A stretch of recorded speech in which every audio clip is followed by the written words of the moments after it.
So neck cars here, we're going to go for just one in each direction. Nice and slow. Remember to avoid pinch points. Continue to keep your attention turned inward on your body. Try to be observant to what you feel and be deliberate with your motion.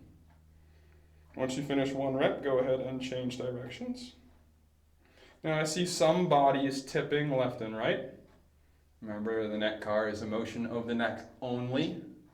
So as you're observing the movement, see if you can get rid of any other motions in your ribs, your spine, etc. Once you finish one neck car in each direction, we're going to go into scapular cars with our hands on our sternum. We started this last week, we're continuing it this week. This is a way for us to be mindful of our spine, because a common compensation is when our shoulder blades go forward, our spine also rounds to exaggerate that movement. And sometimes when our shoulders go backward, our spine will arch to also exaggerate that movement. So we don't want to feel anything moving here, all right? So let's find those corners again. So as you shrug up, go as high as possible. And you're gonna be at a certain height, and then as you start pulling back, there will be a point where pulling back begins to also sink your shoulders down, and that's the first of 4 corners. Try to expand that corner, keeping them as high as you can as you go back, and then you're gonna start anti-shrugging. There's gonna be a corner down here as well, where the motion to go down starts drifting the shoulders forwards. So for the first lap around, I want you to find and put a mental marker on each of the 4 corners. And then on the second round, your goal is to push those corners farther away. So get a little bit farther in each direction before the motion starts changing to the next phase of the scapular car. We're just going to do 2 rounds very deliberately, and then we'll switch directions. So if you're following pace with me, we're finishing up second rep. So I'm going to finish high and back. I'm going to stay in a shrug and start sliding forwards. I've got forwards and then down. Find the same corner, push for more into that corner, down and back. Hands on the chest to make sure you're not arching or rounding your upper spine. Find a corner here, try to expand that corner, and then begin the shrug, pulling those shoulders close to the spine the entire time. Find that same corner, and then one more time. Shrug and slide forwards. Push that corner farther away. Forwards and anti-shrug. Push that corner farther forward and down, and then anti-shrug and retract. And we're going to finish off with a shrug. And now we're all set. Next we'll move to shoulder cars. Everyone's going empty hands for now. We're going to take our fingers long and wide, and I want you to try to keep your hands in this shape. Cross your pinkies over each other. When you can't go any farther, start lifting. Feel your spine, keep those ribs down. Maintain breathing through the nose if you can. When you're up here, I'm just going to come down so you see my hands. I'm going to turn my palms out. I'm going to let my forearm, my biceps follow. And I'm going to keep turning that way as I reach wide and back. So I'm turning over, emptying the water balls, staying high, trying to get my thumbs to touch each other back here. Pull back, and then come into the hip. But I'm still turning. You see my palm is out, pinky is forward. Reverse direction, reach straight back. Try not to drift to the sides. When you get stuck, take a breath in. Breathe out and try to lift a little higher. Then externally rotate. Keep turning those biceps out. Pulling back towards your thumbs. Pretending your arms are a little longer than they really are. Biceps homing in toward the ears, but we're still turning the arms out. So as we cross over, our palms turn back or toward the ceiling. Crisscrossing and coming down. All right, we're just going to do the one for now. Next, we're going to go into a little bit of stretching for our neck and shoulders. So grab yourself your strap. We're going to want to, if you have a yoga type strap, it would be helpful to make like a slip knot. So just loop it through itself, don't lock it onto itself. And then you can step your foot into this loop, and it will kind of be anchored nicely under your foot. All right, let's put that on the left side if you haven't already placed it on your right side. So then we're gonna reach our hand down the strap and just kind of loop it on over our hand once and get a good grip in position such that our arm and shoulder blade in particular is anchored down. Now, if you can't get it just right, what you can do is, like, let's say you want it just to be a little bit tighter, you can just lean away a little bit. The intention here is to use the strap to pull this scapula toward the hip into scapular depression, all right? So I want a little bit more, so I'm going to take a lean with my torso, and you might start feeling a little bit of gentle stretching across the top of the shoulder. If your hand goes numb and falls asleep, just give yourself a break and take a rest, all right? So from here, the tissues that, even though we are working on the shoulder blade going down, the muscles that attach to it, they span from the shoulder across into the neck. So I want you to go ahead and lean your ear away, ear to the right shoulder, until you feel that stretch running from your neck to the shoulder.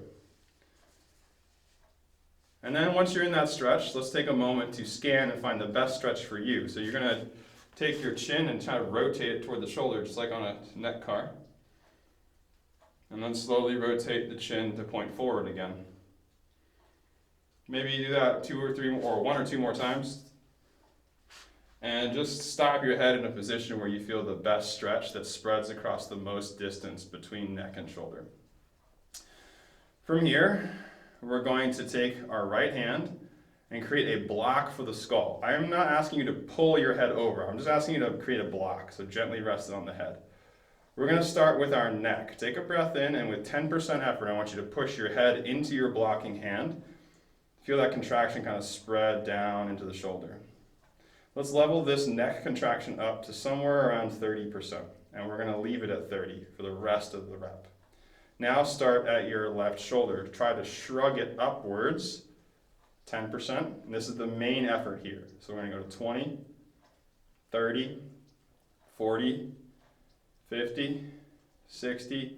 Let's take it to something pretty strong, around 80 or 90%, but not maximum effort. Hold this, so you have 80 to 90% at the shoulder, 30% at the neck, 5, 4, 3, 2. For rails, begin first by taking your left shoulder and trying to anti-shrug, as if you're trying to reach it toward the strap and make it slack. Then, with your head, lean away more. So we're going shoulder down, head away.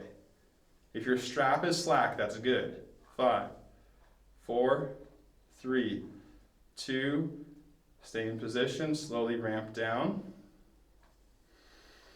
If you can withstand leaning to the right a bit more, lean to drag that shoulder down. And now we're going to bring our head up, but keep the body lean, and we're just going to do 1/2 of one neck car. So I want you to squeeze your chin towards your chest. Turn it to the right. Tip the ear towards your back pocket. Bring your chin up, crease the back of your neck. I want you to go forehead to ceiling and then freeze and reverse. Turn the chin back to the right. Tuck it in toward your voice box and down toward your collarbones. Bring it back to the center. And then relax and exit.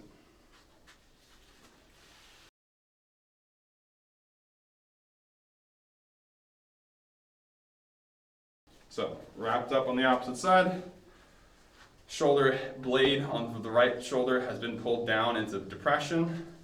We're going to increase the stretch across those tissues by leaning our ear toward the left shoulder. Take a couple breaths.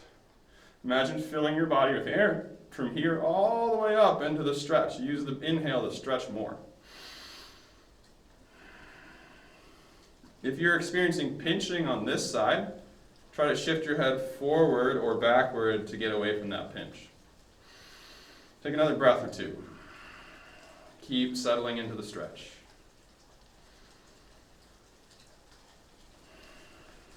All right, we're going to go into our pails rails here. So we're going to take our left hand and come over top and block that side of the skull. Breathe in. I want you to squeeze your right hand into a fist and push your head into your hand 10%. Notice how you're contracting the line of stretch. Ramp up to somewhere around 30%, pushing head into hand. And keep that there. Now we're going to take our right shoulder and try to shrug up against that strap. 10%, 20, 40, 60. Let's go somewhere around that 80 to 90%. The head and neck are still working at 30%. Hold steady. 5, 4, 3, 2, 1. Begin with an anti-shrug of the right shoulder. Reach down towards your foot. Try to make the strap slack, and then use the left side of your neck to pull your ear closer to your shoulder. We want to be moving into a deeper stretch by actively anti-shrugging the shoulder and actively leaning the head away. 5 more seconds. 4, 3, 2, 1. Stay in position and ramp down the effort. If you want to add more stretch at your shoulder, simply lean your body to the left slightly. And then now we're going to bring the head into its upright position without moving anything else and do a half neck card to the left. Chin to the chest. Try to give yourself a couple double chins on the way down. Turn your chin to the left shoulder. Take a moment to really try to look into that back pocket. And now tip your ear toward the back pocket, sending your chin toward the ceiling, creasing the back of your neck. Go until you're at the middle, forehead to the ceiling, and then freeze and reverse directions, turning the chin back over to the left, continuing to attempt to look into the back pocket as you turn and then tuck the chin down and in, sweeping back to center. Cool. So you can unstrap yourself, and we're all set with the strap for now. Now, those muscles you felt stretching around the base of the neck have a lot to do with the function of our shoulder and our ability for our shoulder blade to move relative to our body. So we're going to do another shoulder car now, still without weights, if weights are an option for you, just to see if we notice any difference from that short stretch. So fingers open wide, turn those palms, crisscross the pinkies, root to your feet, stiffen the rest of your body. Continue to keep this effort relatively light. We're just trying to observe and see if we feel a difference from doing those 2 neck stretches. Internally rotate the arms, spinning those hands out. Keep turning over the entire time. Reach as high and as far back as you can. We're trying to touch our thumbs together while staying away from the body and then drifting into the hips. Pinkies facing forward, palms back. Or palms to the sides, rather. Reverse, reach straight back. Notice here how I stay close to my sides. We're going to stop for a breath again. Breathe in. Exhale, try to lift the hands. Then turn the arms out. Keep turning as much as you possibly can for the rest of the repetition. Ribs are down, pulling back towards your thumbs. Sweep, biceps coming into the ears. Turning the palms to face up and back as you crisscross and fade down.